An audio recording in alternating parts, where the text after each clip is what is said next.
नमस्कार विद्यार्थियों, आज हम बात कर रहे हैं कक्षा 12 की एक कविता की और जिसका नाम है मेरा नया बचपन। और इस कविता की रचयिता हैं सुभद्रा कुमारी चौहान। ठीक है ना। तो सबसे पहले हम बात करते हैं कवित्री की, और कवित्री के बारे में हम समझेंगे। तो कवित्री का जन्म हुआ है 1904 में और निधन हुआ है 1948 में। ठीक है। तो सुभद्रा कुमारी जो चौहान हैं उनकी आयु बहुत छोटी रही है, लेकिन वो प्रभावी उनका व्यक्तित्व है, कृतित्व है। तो 5 वर्ष की आयु में ही उन्होंने पहली कविता की रचना कर दी थी, ये उनकी पहली बात है। और उन्होंने स्वतंत्रता के आंदोलन में सक्रिय भागीदारी उन्होंने की थी। ठीक है ना।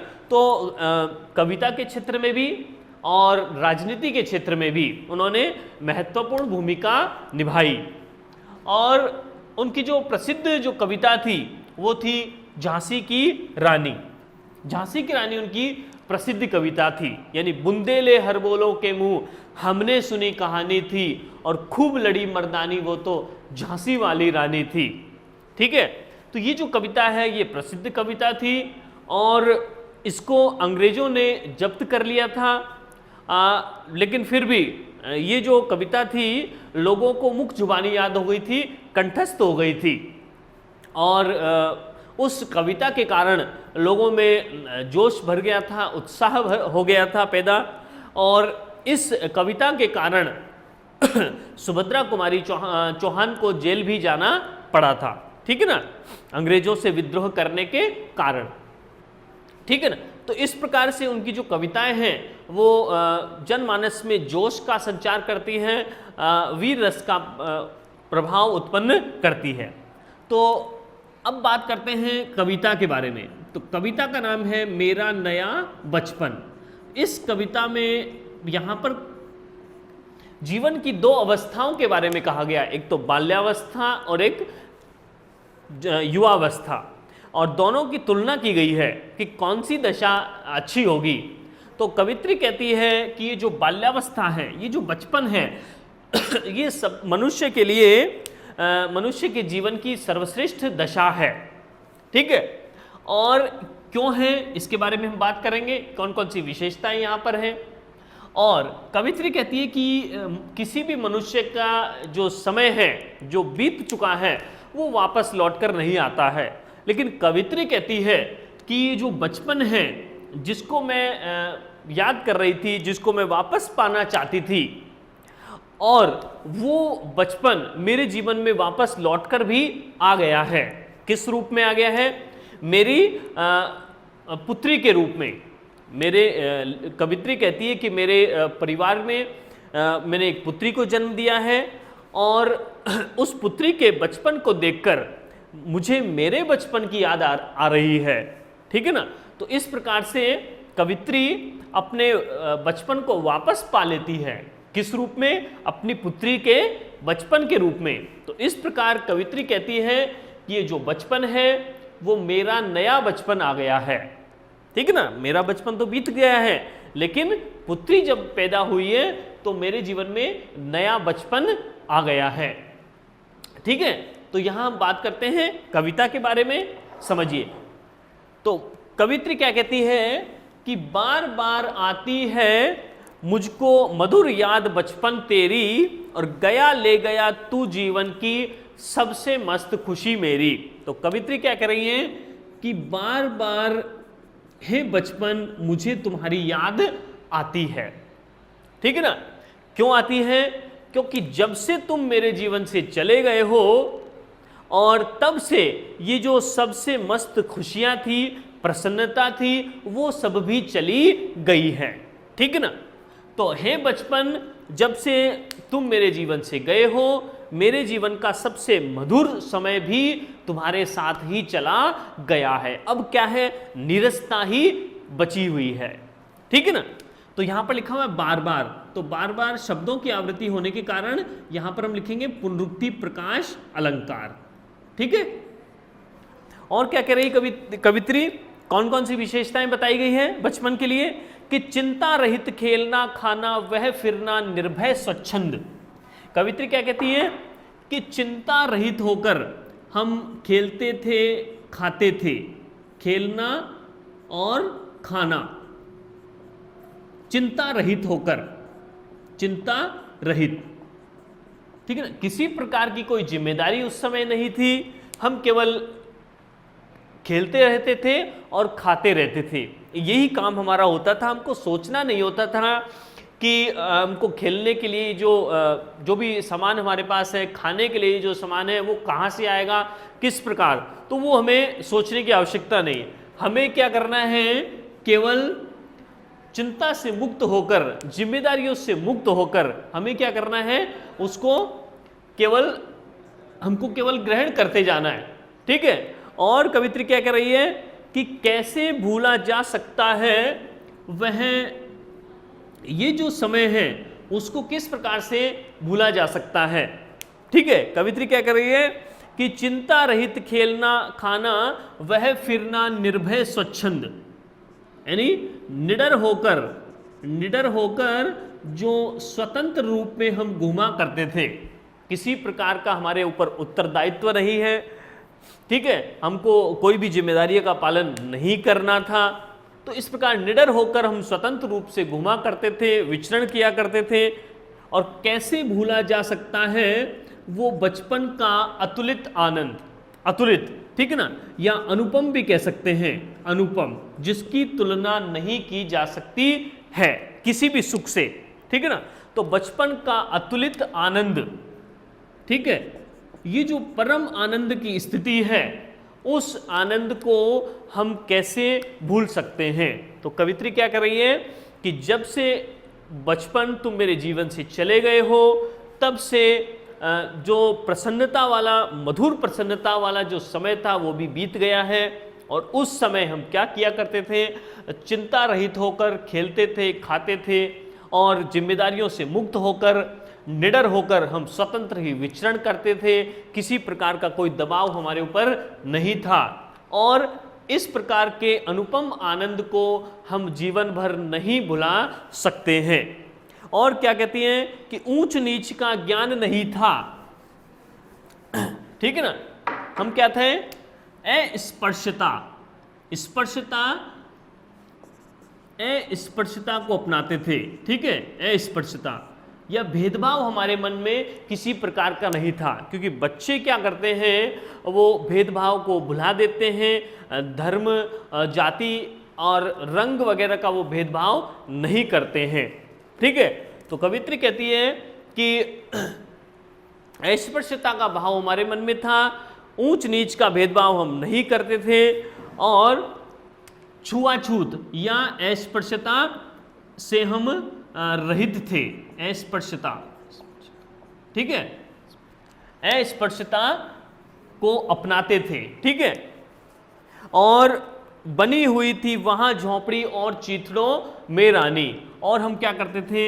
एक तो झोंपड़ी बनाकर, ठीक है, खेला करते थे, और रानी बनाकर, या कह सकते हैं गुड्डे गुड़ियों का खेल हम खेला करते थे, ठीक है ना। तो इस प्रकार से हमारा जीवन कैसा था? निश्चल जीवन था, पवित्र जीवन, ठीक है, जिसमें किसी प्रकार का कोई भेदभाव नहीं था, वैमनस्यता की भावना उसमें नहीं थी, ठीक है। सभी में सभी को समान समझा जाता था। और क्या कह रही है? कि किए दूध के कुल्ले मैंने, और हम क्या करते थे उस समय?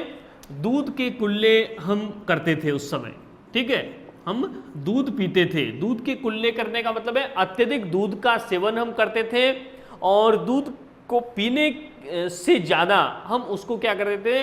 बिखेर भी देते थे, उसको व्यर्थ बहा भी देते थे। तो इस प्रकार से कवित्री कह रही है कि अत्यधिक दूध का सेवन हमने किया है, ठीक है, अत्यधिक दूध का सेवन किया है, और उसको व्यर्थ, आधे को तो व्यर्थ ही बहा भी दिया है। किए दूध के कुल्ले मैंने चूस अंगूठा सुधा पिया। और हम क्या करते थे? अंगूठा भी चूसा करते थे, अंगूठा लेना। हम क्या करते थे? मुंह में अंगूठा लेते थे बचपन में, और हमको ऐसा लगता था अंगूठा लेना इस प्रकार होता था कि जैसे हम सुधा पान कर रहे हों, अमृत पान कर रहे हों, ठीक है, अमृत पान, सुधा मतलब अमृत पान। तो इस प्रकार हमने दूध के कुल्ले किए, अर्थात बहुत ज़्यादा दूध का सेवन किया, और हम अपने मुंह में अंगूठा लेते थे। इसका तात्पर्य क्या है कि हमको ऐसा लगता था जैसे कि हम कोई अमृत पान कर रहे हो, ठीक है। किलकारी किल्लोल मचाकर सूना घर आबाद किया, और हम क्या करते थे, किलकारी जोर जोर से चीखते थे, चिल्लाते थे, ठीक है ना, किलकारी और किल्लोल। तो इसका मतलब है जोर जोर से चीख कर, चिल्ला करके खेलना, ठीक है। तो इस प्रकार हम खेल खेल में जब जोर जोर से चिल्लाते थे तो पूरा घर क्या होता था, खुशियों से भर जाता था, ठीक है। हम क्या करते थे, चिल्लाकर जोर जोर से खेलकर हम पूरे घर को खुशियों से आबाद कर देते थे, खुशियों से भर देते थे, ठीक है ना। पूरा घर खुशियों से भर जाता था, महक जाता था। और क्या कहा है कि रोना और मचल जाना भी क्या आनंद दिलाते थे। हम क्या करते थे, रोते थे और मचल जाते थे। मचल जाने का मतलब है जिद करते थे, किसी भी चीज को पाने की जिद करते थे, जिद करना। मचल जाना मतलब जिद करना, ठीक है। हम पैर अपने पटकने लगते थे, ठीक है ना, रोने लगते थे, किसी भी चीज को पाने के लिए जिद करने लगते थे। तो कवित्री कह रही है कि इस प्रकार रोने की क्रिया और मचल जाने की जो क्रिया होती थी, जिद करने की जो क्रिया होती थी, उससे बड़ा आनंद हमको मिलता था, ठीक है। और क्या होता था फिर, जिद करने पर बड़े बड़े मोती से आंसू जयमाला पहनाते थे। इस प्रकार हम रोते थे, जिद करते थे, तो हमारी आंखों से बड़े बड़े आंसू टपकने लगते थे, झूठे दिखावटी आंसू, क्या कह सकते हैं, घड़ियाली आंसू, ठीक है, दिखावट के हैं केवल वो। तो वो जो बड़े बड़े आंसू थे वो हमको क्या करते थे, जयमाला पहनाते थे। जयमाला का मतलब है जीत की माला, ठीक है, हमारी जीत हो जाती थी। किस प्रकार, जो हम पाना चाहते थे, जिस चीज की हम मांग करते थे, वो मांग हमारी पूरी कर दी जाती थी। कब, बचपन के समय, बाल्यावस्था में, ठीक है। तो इस प्रकार कवित्री कह रही है कि रोने की और जिद करने की जो क्रिया थी, उसके कारण हमारे आंखों से बड़े बड़े आंसू आते थे, और उन आंसुओं के कारण हमारे जो परिवार वाले थे वो हमारी सारी जिद को पूरा कर देते थे, और हमारी विजय होती थी। एक प्रकार से हमें जयमाला पहनाई जाती थी, ठीक है। और क्या कहा है कि बड़े बड़े मोती से आंसू, ठीक है, बड़े बड़े लिखा है, बड़े बड़े, तो यहां पर फिर क्या हो जाएगा, पुनरुक्ति प्रकाश अलंकार। फिर लिखा है बड़े बड़े मोती से आंसू, मोती से आंसू, आंसू की तुलना किससे की गई है, बड़े बड़े मोतियों से, ठीक है। तो आंसू की तुलना बड़े बड़े मोती से की गई है। यहां पर आ गया से, सा, सी या से। इस प्रकार के जब वाचक शब्द आएंगे तो हम उसको लिखेंगे उपमा अलंकार, ठीक है। तो इस प्रकार से बड़े बड़े मोती से आंसू में हो जाएगा उपमा अलंकार। और क्या कवि कह रही है कवित्री कि मैं रोई मां काम छोड़कर आई मुझको उठा लिया।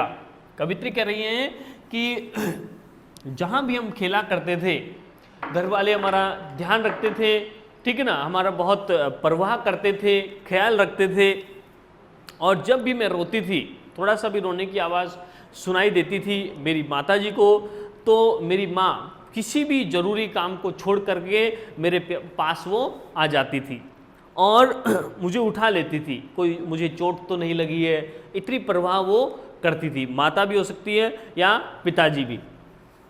तो माँ ने मुझको उठा लिया, झाड़ पहुँचकर चूम चूम कर गीले गालों को सुखा दिया, और मेरी माताजी इतना प्रेम मुझ पर प्रदर्शित करती थी। और वो क्या करती थी कि जिस प्रकार से हम छोटे बच्चे थे तो आंखों से आंसू बहा करते थे, और इतने ज़्यादा आंसू बहते थे कि पूरा शरीर भीग जाता था, पूरे जो चेहरा है वो भीग जाता था। लेकिन जब माँ आती थी, हमको संभालती थी, ठीक है ना। तो वो इतना ज़्यादा प्रेम हमें प्रदर्शित करती थी कि वो हमें चूम कर और चाट कर वो हमारे पूरे चेहरे को वो साफ कर देती थी, इतना ज़्यादा प्यार हमें प्रदर्शित वो करती थी। ठीक है, दादा ने चंदा दिखलाया, नैन नीरयुत दमक उठे। और दादाजी हमें क्या करते थे, चंदा मामा के दर्शन वो करवाते थे। ठीक है ना, देखो बेटा वो चंदा मामा है।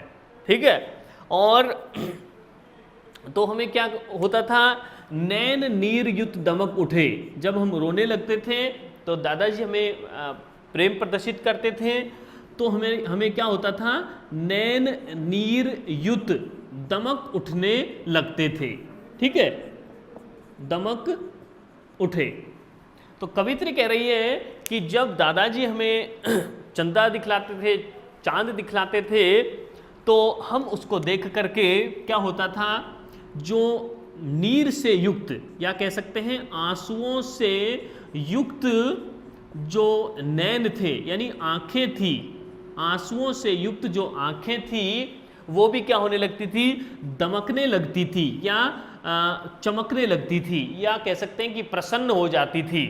ठीक है, तो हमारी जो आंसुओं से युक्त आंखें थी, ठीक है ना, हमारी आंखों में पानी भरा हुआ था, हम दुखी थे, तो जब चांद को देखकर हम क्या करने लगते थे, आंसुओं से युक्त हमारी जो आंखें थी वो प्रसन्नता से चमकने लगती थी। ठीक है, और क्या कहा है कि धुली हुई मुस्कान देखकर सबके चेहरे चमक उठे। और जब कवित्री कह रही है कि जब हम प्रसन्न हो जाते थे, कोई बच्चा प्रसन्न हो जाता है, ठीक है, तो वो सारे घर को भी क्या कर देता है, प्रसन्न कर देता है, घर में खुशी का माहौल भर देता है। ठीक है, तो कवित्री क्या कह रही है कि जब हमारे आंसू से युक्त आंखें हमारी चमकने लगती थी, प्रसन्नता की झलक उसमें दिखाई देती थी, तब क्या होता था, धुली हुई मुस्कान, हमारी मुस्कान कैसी होती थी, धुली हुई मुस्कान।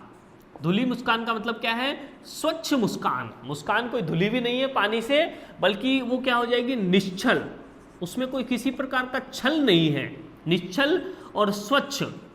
ठीक है ना, हमारी जो मुस्कान थी वो निश्चल, किसी प्रकार का उसमें छल नहीं था, बनावटीपन नहीं था। ठीक है ना, ये कोई वास्तविक हमारी हंसी थी। ठीक है ना, तो इस प्रकार की धुली हुई मुस्कान का मतलब क्या हो गया, निश्चल और स्वच्छ या औपचारिकता से रहित या बनावटीपन से रहित जो मुस्कान थी, ओरिजिनल थी, वास्तविक जो मुस्कान है, उसको देखकर सबके चेहरे भी प्रसन्न हो जाते थे। ठीक है, तो हम दुखी होते थे, सब दुखी हो जाते थे, लेकिन जब हम खुश होने लगते थे, हमारी आंखों में प्रसन्नता की चमक दिखाई देने लगती थी, तब परिवार के अन्य सदस्य भी हमारी स्वच्छ मुस्कान, निश्चल मुस्कान को देखकर वो भी क्या हो जाते थे, प्रसन्न हो जाते थे। और क्या कहा है कि वह सुख का साम्राज्य छोड़कर, कवित्री क्या कह रही है कि वह सुख का साम्राज्य छोड़कर मैं मतवाली बड़ी हुई। तो ये तो सारी विशेषताएं किसकी है, बचपन की विशेषताएं कवित्री ने बताई है। ठीक है ना, बचपन के बारे में यहां पर कहा है। उसके बाद में हम देखते हैं,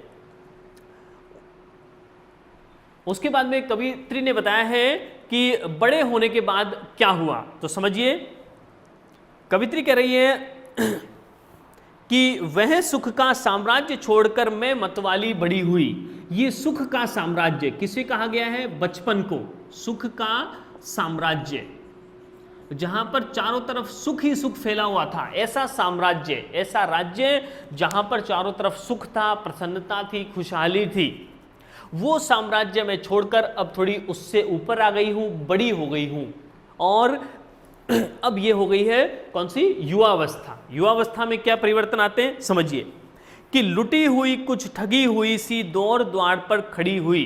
अब जब मैं बड़ी हो गई, युवावस्था में आ गई, तो कवित्री कह रही है कि मैं अपने आप को लुटी हुई और कुछ ठगी हुई महसूस कर रही हूं। ठीक है ना, ठगी हुई का मतलब मेरा किसी ने कुछ ठग लिया है, ठीक है ना, किसी ने धोखा दे दिया है, कि ये अवस्था कैसे आ गई अचानक, ये तो आनी नहीं चाहिए थी। ठीक है ना, इसमें तो बुरा ही बुरा हो रहा है सब कुछ, मेरे मन मर्जी के मुताबिक नहीं हो पा रहा है सब कुछ। ठीक है ना, तो ये जो अवस्था में जब मैं आई, जब मैंने युवावस्था में प्रवेश किया, तब मैंने अपने आप को कुछ लुटा हुआ और कुछ ठगा हुआ सा महसूस मैं करने लगी। ठगा हुआ मतलब मेरे साथ किसी ने धोखा कर दिया है। किसने? बचपन ने। ठीक है ना, कि वो बचपन तो चला गया, अब वो छोड़कर मुझे चला गया है युवावस्था में। ठीक है ना, तो बचपन ने मेरे साथ क्या कर दिया? धोखा कर दिया है। तो कवित्री क्या कर रही है? लुटी हुई कुछ ठगी हुई सी। तो यहां पर सी आ गया, इसलिए उपमा अलंकार हम यहां पर कह सकते हैं। ठीक है। दौड़ द्वार पर खड़ी हुई लाज भरी, अब बताई गई है युवावस्था की विशेषताएं। युवावस्था में क्या होता है कि जो प्रसन्नता, जो स्वच्छंदता मेरी आंखों में थी, अब उसकी जगह क्या आ गई? एक लाज आ गई, लाज या लज्जा। ठीक है ना, मेरी आंखों में वो स्थान किसने ले लिया? लाज ने या लज्जा ने ले लिया। लाज भरी आंखें थी मेरी, मन में उमंग रंगीली थी। ठीक है ना, आंखों में क्या थी? एक शर्म थी, एक हया, एक लाज थी, और मन में उमंग थी। मन में क्या था? एक उत्साह, मन में उत्साह भरा हुआ था, एक जोश था, एक एनर्जी होती है युवावस्था के अंदर। ठीक है ना, तो मेरी आंखों में एक लाज थी और मन में उत्साह, ठीक है ना, किसी भी काम करने का जोश भरा हुआ था। और क्या कह रही है कि तान रसीली थी कानों में, और कानों में एक मधुर स्वर गूंजता था। कानों में मधुर स्वर की गुंजायमान हो रही थी, और चंचल छैल छबीली थी, और मैं क्या थी? चंचल स्वभाव की थी। ठीक है ना, तो ये विशेषताएं बताई है कवित्री ने जवानी की। ठीक है, तो आंखों में लाज थी, मन में एक जोश भरा हुआ था, और कानों में मधुर स्वर गूंजते रहते थे, जिसके कारण मैं और तेज गति से वर्क को करती थी, और चंचल स्वभाव मेरा था। और क्या कहती है? लेकिन ये सब होने के बाद भी दिल में एक चुभन सी थी। और क्या होता था? कुछ परेशानी क्या थी वहां पर कि दिल में एक चुभन थी, दिल में एक पीड़ा थी, दिल में एक पीड़ा, एक दर्द था। क्या दर्द था? कि मैं सबके बीच अकेली थी। दिल में एक चुभन सी थी, और दुनिया अलबेली लग रही थी मुझे। ठीक है, दुनिया अनोखी प्रतीत हो रही थी। ठीक है, दिल में पीड़ा समाई हुई थी, और क्योंकि ये दुनिया मुझे अलग लग रही थी, दुनिया और दुनिया के लोगों में और मेरे विचारों में पर्याप्त भिन्नता थी, विचार मेल नहीं खा रहे थे, कोई मुझे समझ नहीं पा रहा था। इसलिए मैं क्या हो रहा था? मुझे क्या लग रहा था कि मन में एक पहेली थी और मैं सबके बीच अकेली थी। मन में क्या था? एक असमंजस की स्थिति थी, असमंजस की स्थिति, एक द्वंद्व की स्थिति थी। किसी भी एक निर्धारित विचार पर मैं नहीं पहुंच पा रही थी, एक निर्णय में नहीं ले पा रही थी। तो मन में क्या था? द्वंद्व था, दुविधा या असमंजस की स्थिति थी, और मैं अपने आप को, स्वयं को अकेला महसूस कर रही थी। तो ये जो अवस्था है, इसमें क्या होता है? हमको लगने लगेगा कि हम हमारे जैसे केवल एक ही हैं। ठीक है ना, और सब हमारे क्या शत्रु हैं। जो भी विचार हमारे सामने रखा जाएगा वो हमें लगेगा कि ये विरोधी विचार हैं। ठीक है ना, तो विरोधाभास नजर आएगा हमें अपने और समाज के, संसार के विचारों में। तो इसलिए कवित्री क्या कर रही है कि दिल में एक पीड़ा थी, हृदय में एक पीड़ा समाई हुई थी, क्योंकि मुझे ये सारी दुनिया अलग प्रकार की, अजीब प्रकार का उनका बिहेवियर, उनका व्यवहार, उनका आचरण मुझे लग रहा था। क्योंकि बचपन में हमें सारा जो समाज है, सारा जो संसार है, हमें अपने अनुकूल प्रतीत होगा, लेकिन उसके विपरीत जवानी की अवस्था में, युवावस्था में सभी लोग हमें क्या प्रतीत होंगे? हमारे अनुकूल नहीं बल्कि प्रतिकूल प्रतीत होंगे। उनके विचार, उनका आचरण हमें बिल्कुल अच्छा प्रतीत नहीं होगा। ठीक है, और क्या कहा है कि मिला खोजती थी जिसको हे बचपन ठगा दिया तूने। ठीक है ना, जिसको मैं खोज रही थी, मैं बड़ी होना चाहती थी, जिम्मेदार होना चाहती थी, वो समय मेरे जीवन में आ गया। लेकिन जिसको मैं खोजती थी वो तो मिल गया, वो समय आ गया, लेकिन ठगा दिया तूने। हे बचपन, तुमने मुझे क्या कर दिया है, मुझे ठग लिया है या मेरे साथ धोखा कर दिया है। तुम मेरे अच्छे समय थे, लेकिन तुम मेरे जीवन से हमेशा के लिए चले गए हो। और अरे जवानी के फंदे में मुझको फंसा दिया तुमने। और ये जो जवानी का जो जाल है, ठीक है ना, तुम तो मेरे जीवन से चले गए हो, लेकिन जवानी के जाल में तुमने मुझे हमेशा के लिए फंसा दिया है। ये एक प्रकार का जाल है, ठीक है ना, इसमें मैं निकल नहीं पा रही हूं। ठीक है, माना मैंने युवा काल का जीवन खूब निराला है।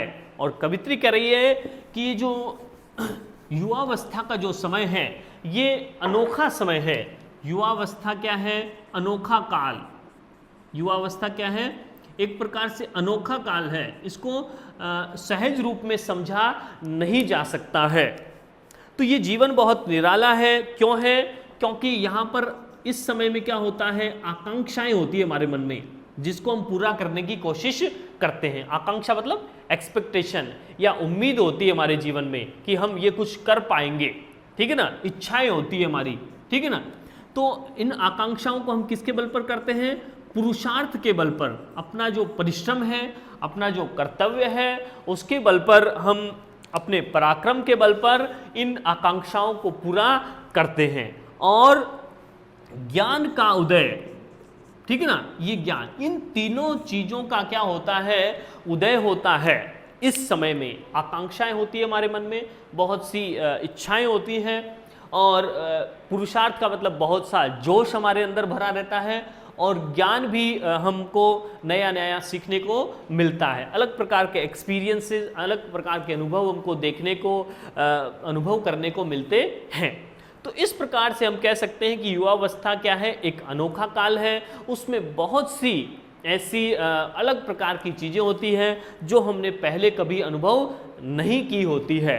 तो इस प्रकार से हाँ, ये जो युवावस्था का जो समय है, ये बहुत अलग है, लेकिन वैसा नहीं है जैसा बचपन था। बचपन एक श्रेष्ठ समय है जो कि वापस नहीं आ सकता है। धन्यवाद।